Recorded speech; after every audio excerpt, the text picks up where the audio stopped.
اس کا یہ ترجمہ بھی ہو سکتا ہے، اور وہ مارے گا، یقرع وہ پڑھتا ہے اور وہ پڑھے گا، یعنی دونوں میں سے کوئی بھی جو مناسبت کے اعتبار سے ترجمہ ہوگا وہ لگا لیں گے۔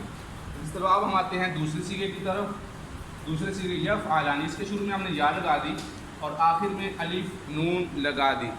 آپ نے ماضی میں یہ پڑھا تھا کہ آپ یہ ماضی میں پڑھ چکے ہیں کہ وہاں پر تثنیہ بنانے کے لیے آخر میں الف لگاتے تھے، جیسے ضرب سے ضربا، اور واو الف لگا دیتے تھے جب جمع بناتے تھے، ضرب سے ضربو، نصرو، سمعو، قتلو۔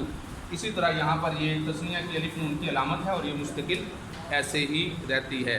یفعلانی وہ دو مرد کام کرتے ہیں یا وہ دو مرد کام کریں گے، تو یہ تثنیہ کی علامت ہو گئی، تثنیہ۔ اب ہم آتے ہیں جمع کی طرف۔ تو جمع میں جیسے ماضی میں واو کا اضافہ کیا تھا تو مضارع میں واو کے ساتھ نون کا بھی اضافہ کر دیں گے اور شروع میں یا لگا دیں گے۔ تو گویا کہ آپ عزیز طلبہ دیکھ رہے ہیں کہ غائب، مذکر، یہ جو تینوں سیغے ہیں یہ مذکر غائب کے سیغے ہیں۔ جمع مذکر غائب، واحد مذکر غائب، تثنیہ مذکر غائب کے یہ سیغے ہیں۔ تو عزیز طلبہ یہ دیکھ رہے ہیں یفعلون، کوئی بھی سیغہ ہوگا، مثال کے طور پہ ہم قتل کا لفظ لے لیتے ہیں تو یقتلون، سمیع کا لفظ لے لیتے ہیں یسمعون، اور کوئی بھی ہم لفظ لیں گے تو اس کے شروع میں یا علامت مضارع اور آخر میں واو نون کا اضافہ کر دیں گے تو یہ جمع مذکر غائب کا سیغہ بن جائے گا۔ تو یہ واو نون یہ جمع مذکر کی علامت ہے اور الف نون یہ تثنیہ کی علامت ہے، اور اس کے ساتھ یہ مؤنث کے اور مذکر دونوں کے ساتھ آتا ہے۔ یہ الف نون مؤنث اور مذکر دونوں کے ساتھ آئے گا، مؤنث کے ساتھ بھی پلس مذکر کے ساتھ بھی آئے گا، جبکہ واو نون صرف مذکر کے ساتھ خاص ہے، مؤنث کے ساتھ نہیں آئے گا۔ واو نون مؤنث کے ساتھ نہیں آئے گا، واو نون مذکر کے ساتھ حاضر اور پلس غائب کے لیے آئے گا۔ اب یہاں دیکھ رہے ہیں غائب ہے یفعلون، وہ سب مرد کام کرتے ہیں۔ میں اگر یہ اردو میں پوچھتا ہوں وہ سب مرد قتل کرتے ہیں، یقتلون، وہ سب مرد پڑھتے ہیں، یقرؤون، وہ سب مرد لکھتے ہیں، یکتبون۔ اسی طرح جو بھی ہم اس کی عربی کی لکھتے چلے جائیں گے تو اس کے ساتھ ساتھ یہ اضافہ ہوتا چلا جائے گا۔ اب ہم آتے ہیں مؤنث کے سیغے کی طرف۔ واحد مؤنث غائب کا سیغہ، اس کے لیے مؤنث کے لیے تا آتی ہے، تو یہ یاد رکھیے گا، مؤنث کے لیے بھی تا ہے اور اسی طرح حاضر کے سیغوں کے لیے بھی تا ہے۔ تو جب مؤنث کے لیے تا ہے، حاضر کے سیغے کے لیے تا ہے، اس میں کوئی فرق نہیں ہوگا، تو یہ مؤنث کا سیغہ بھی بن سکتا ہے اور مذکر کا سیغہ بھی بن سکتا ہے۔ تفعل واحد مذکر حاضر کا بھی سیغہ یہی ہے اور اسی طرح واحد مؤنث غائب کا بھی سیغہ یہی ہے۔ تفعل وہ ایک عورت کام کرتی ہے، تو یہ علامت تا دو چیزوں کی علامت ہو جائے گی، ایک تو علامت ہوگی مؤنث کی تا شروع میں آ جانا، اور دوسری علامت ہوگی تا واحد مذکر حاضر کے لیے، حاضر کے سیغوں میں بھی آئے گی۔ تفعل وہ عورت کام کرتی ہے، تفعل وہ عورت کام کرتی ہے، وہ عورت پڑھتی ہے، وہ عورت پڑھتی ہے، تقرأ وہ عورت لکھتی ہے، تکتب۔ اسی طرح یہ مؤنث کے لیے تا شروع میں اور آخر میں بالکل وہی علامت جیسے آپ آخر میں دیکھ رہے ہیں کہ یہ وہاں بھی پیش تھی، یہاں بھی پیش ہے، اور الف نون یہاں آ گیا، یہاں الف نون آ گیا، یہاں واو نون آ گیا، یہاں واو نون آ گیا۔ اور تثنیہ کے لیے میں نے یہ ذکر کیا تھا کہ مذکر اور مؤنث کا کوئی فرق نہیں ہوتا، تو یہاں پر جیسے تفعلان یہاں پر بھی آ گیا، یہاں پر بھی آ گیا، یہ بھی آ گیا، تو تثنیہ مذکر غائب اور تثنیہ مؤنث غائب دونوں میں کوئی فرق نہیں ہے، اس کے لیے الف نون کے ساتھ تثنیہ بنایا جائے گا۔ اب ہمارا ایک سیغہ رہ گیا جمع مؤنث غائب کا، وہ بنتا ہے یفعلن، یفعل یفعلان، یفعلون، تفعل تفعلان، یفعلن۔ اب آپ مؤنث کے سیغے جب جمع پہ پہنچیں گے تو یا دوبارہ واپس آ جائے گی۔ آپ دیکھ رہے ہیں کہ پہلے تا آ گئی تھی جو تثنیہ اور مؤنث ان دونوں سیغوں میں رہی ہے، لیکن جب ہم جمع مؤنث کے سیغے میں آئے ہیں تو وہ تا واپس آ گئی۔ اب یہ اس کے شروع میں یا اور آخر میں نون کے اوپر زبر، یہ آپ نے یاد رکھیں، نون کے اوپر زبر یہ غائب کی علامت ہے۔ حاضر کے لیے تانون آئے گی، وہ ہم انشاءاللہ آگے پڑھیں گے، لیکن ابھی فی الحال آپ اتنا ہی یاد رکھیں۔ تو یہ نون آئے گی جو جمع مؤنث غائب کے شروع میں یا آ گیا اور آخر میں نون آ گیا، تو یہ جمع مؤنث کی علامت بن گئی۔ تو آج ہم نے عزیز طلبہ 6 سیغے پڑھ لیے۔ شروع میں یا اور جو دوسری علامت مضارع ہے تا، ان کو علامت مضارع بھی کہا جاتا ہے، یا اور تا۔ کچھ علامت مضارع اور ہیں، وہ بھی انشاءاللہ ہم آگے پڑھیں گے، تو ان کو آپ یاد رکھ لیں، تو یہ 6 چیزیں پڑھیں۔ اسی طرح کوئی بھی یضربو یضربان یضربون، تضربو تضربان یضربنا، نصر نصر، ینصر ینصران ینصرون تنصر، اسی طرح تمام چیزوں کے ساتھ یہ آئے گا۔